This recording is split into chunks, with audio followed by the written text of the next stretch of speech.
मुझे अवसर दिया, इसके लिए मैं आपका आभारी हूं। सभापति महोदय, सर्वप्रथम मैं बहुजन समाज में जन्मे सभी संतों, गुरुओं, महान पुरुषों को नमन करता हूं, जिनमें महात्मा ज्योतिबा फूले, डॉक्टर बाबा साहब अम्बेडकर, माननीय काशीराम साहब को मैं याद भी करता हूं आज के दिन पर। साथ साथ नगीना की महान जनता और भीम आर्मी और हमारी पार्टी आज़ाद समाज पार्टी काशीराम के साथियों का भी धन्यवाद करता हूं। इसके बाद अपने कुल गुरु जगत गुरु सदगुरु रविदास जी महाराज को भी मैं नमन करता हूं, जिन्होंने दुनिया को लगभग 600 साल पहले बेगमपुरा शहर के रूप में दुनिया का सबसे महान लोकतांत्रिक दर्शन दिया। अध्यक्ष महोदय, माननीय सभापति जी, 14 अगस्त 1947 को ये देश अंग्रेजों के अधीन था। 15 अगस्त 1947 को हम लोग आज़ाद हुए। 16 अगस्त 1947 को देश आज़ादी में था, लेकिन धन धरती राजपाट में बंटवारा नहीं हुआ। जो साधन संसाधन थे उनमें बंटवारा सही रूप से न होने के कारण एक बहुत बड़ी आबादी सुविधाओं से वंचित और सम्मान से वंचित रह गई। उनको सम्मान देने के लिए और अंतिम व्यक्ति तक सुविधाएं पहुंचे, इसके लिए लोकतंत्र की व्यवस्था हुई। लेकिन आज़ादी के 70 साल बाद भी हम कहाँ खड़े हैं, इस पर ये चिंता का विषय है। मैं मानता हूं कि सामाजिक न्याय तभी होगा माननीय सभापति जी, जब जातीय जनगणना पूरी होगी और जातीय जनगणना कराई जाएगी और साथ साथ संख्या के आधार पर आरक्षण जो है वंचित वर्गों का बढ़ाया जाएगा। उसके साथ साथ जब राष्ट्रपति जी अभिभाषण पर बात रख रही थी तो उन्होंने शहरी और ग्रामीण क्षेत्रों के विकास की बात कही और ये भी कहा कि दुनिया में सबसे उत्तम शहर हमारे यहाँ बने।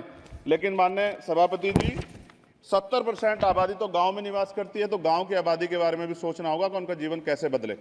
माननीय सभापति जी, उच्च शैक्षणिक संस्थानों में बहुजन समाज के जो छात्र हैं उनके साथ कास्ट एट्रोसिटी हो रही है, निरंतर उनकी हत्या हो रही है। साथ साथ जो सरकारी कर्मचारी हैं दफ्तरों में, उनके साथ भी जो SC ST OBC और मुस्लिम और अन्य धार्मिक अल्पसंख्यक, उनके साथ भी माननीय सभापति जी जातिगत और धार्मिक जो है शोषण किया जा रहा है। इसलिए मेरी मांग भी है कि पुरानी पेंशन को भी अध्यक्ष जी बहाल किया जाए। जो कर्मचारी देश की सेवा में लगे हैं उनका भी सम्मान होना चाहिए। साथ साथ सभापति जी, भाजपा ने चुनावी लाभ के लिए सबका साथ सबका विकास के नारे दिए जो खोखले हैं, क्योंकि 10 साल में दलित, पिछड़े, आदिवासी, मुस्लिम और अन्य धार्मिक अल्पसंख्यक जो अत्याचार हुए हैं वो किससे छिपे हुए नहीं हैं। ये गलत है, ये बंद होना चाहिए।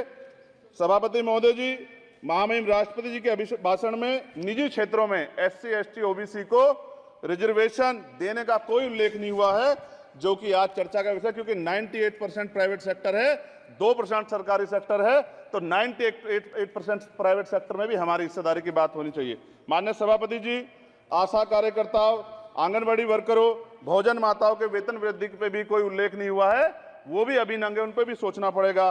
माननीय सभापति जी, जिस क्षेत्र से मैं चुन के आऊँ नगीना से, वो बहुत पिछड़ा क्षेत्र है। उस क्षेत्र में कोई विशेष आर्थिक पैकेज नहीं दिया गया, रोजगार की सेवाएं नहीं है, नौजवान पलायन करता है।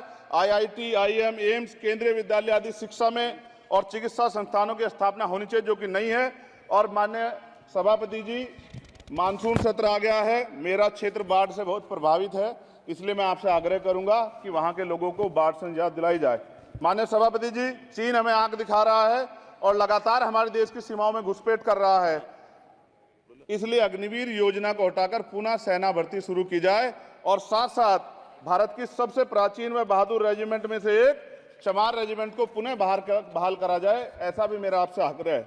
माननीय सभापति जी, पिछले सारे प्रधानमंत्रियों ने मिलकर जितना कर्ज लिया है उससे दुगना कर्ज हमारे वर्तमान के प्रधानमंत्री जी ने लिया है। किसान अगर अपना कर्ज माफ कराने के लिए जाता है तो लाठी झेलनी पड़ती है, जबकि सरकार ने धन्ना सेठों का 15 लाख करोड़ रुपया माफ किया है। इस ओर हमें ध्यान देना पड़ेगा, हमारी आने वाली पीढ़ियों को ये कर्ज चुकाना पड़ेगा। माननीय सभापति महोदय जी, किसानों को MSP की लीगल गारंटी तथा किसानों का कर्ज माफ होना चाहिए। साथ साथ 2 अप्रैल 2018 को SC ST के बच्चों पे बहुत बड़े पैमाने पे मुकदमे लगे थे, वो हमारी लड़ाई सही थी, ये सुप्रीम कोर्ट ने माना और बाद में सरकार ने माना, वो मुकदमे तुरंत वापस होने चाहिए। माननीय सभापति जी, प्रेस जो है उस पर भी शिकंजा कसा जा रहा है। जो पत्रकार सरकार खिलाफ बोलता है नौकरी से हाथ धोना पड़ता है, और सोशल मीडिया हमारा हथियार है, उस पर तरह तरह के प्रतिबंध लगाए जा रहे हैं और विरोध करने वालों को सोशल मीडिया हैंडल भी सस्पेंड करा दिए जा रहे हैं। साथ साथ सभापति जी, पेपर लीक और परीक्षाओं के कैंसिल होने से देश के नौजवानों का भविष्य खतरे में है। नीट, यूपी सिपाही भर्ती सभापति जी और 69,000 शिक्षक भर्ती में आरक्षण घोटाला हुआ है। कोई पूछने वाला नहीं, खून के आंसू रो रहे हैं बच्चे, बेरोजगारी का दंश युवा झेल रहे हैं। इसलिए मेरा आग्रह है कि युवाओं के लिए कृपया समाप्त करें चंद्रशेखर जी। माननीय सभापति जी, मैं पहली बार बोल रहा हूं, आप कहेंगे मैं बैठ जाऊंगा, मैं आपकी बात, मैं संवैधानिक मर्यादा का पालन करूंगा, मगर हम तो माननीय सभापति जी सुन ही रहे हैं। आप बोलिए, 1 मिनट। धन्यवाद, धन्यवाद। 1 मिनट और बोलिए। अध्यक्ष सभापति जी, नारी सम्मान की बात करने वाली सरकार, हमने मणिपुर देखा सर, हमने पहलवान बेटियों का हर्ष देखा सर, और हमने सर हाथरस की बेटी का हर्ष देखा सर, और हाथरस के परिवार को जो वादा किया था सरकार ने वो भी पूरा नहीं किया। और महिलाओं में भी, स्पेशली दलित, पिछड़े और मुस्लिम वर्ग की, आदिवासी वर्ग की महिलाओं के साथ आज भी एनसीआरबी का डाटा कहता है सर जो जुल्म हो रहा है वो सहनीय नहीं है सर। साथ साथ कोविड में तैरती, हमने कोविड में बहुत सुना सर, कोविड में तैरती लाशें भी गंगा में हमने देखी है सर, और मजदूरों का हाल भी हमने देखा है। सभापति जी, बस सब समाप्त कर रहा हूं। नोटबंदी पे छोटे मजले उद्योग की जो कमर टूटी वो भी हमने देखी है। सभापति जी, शैक्षणिक संस्थानों, विश्वविद्यालयों में, चिकित्सा संस्थानों में ओबीसी एसटी के योग्य अभ्यर्थी को एनएफएस करके जिस तरह निकाला जा रहा है, लेटरल एंट्री करके जिस तरह हमारे रास्ते बंद किए जा रहे, ये भी हम देख रहे हैं सभापति जी।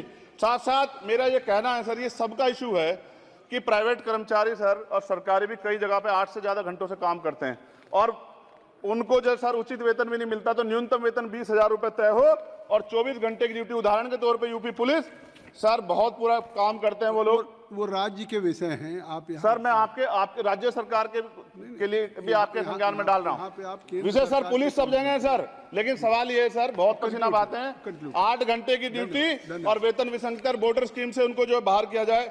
माननीय सभापति जी, 1 मिनट चाहिए सभापति जी। राष्ट्रपति जी ने धर्म के बारे में बात की थी, राम मंदिर से पहले हमारे गुरुघर तुगलकाबाद का फैसला आया था राष्ट्रपति जी, वो सभापति जी अभी तक दिल्ली में स्थित सदगुरु रविदास जी महाराज का गुरुघर नहीं बना।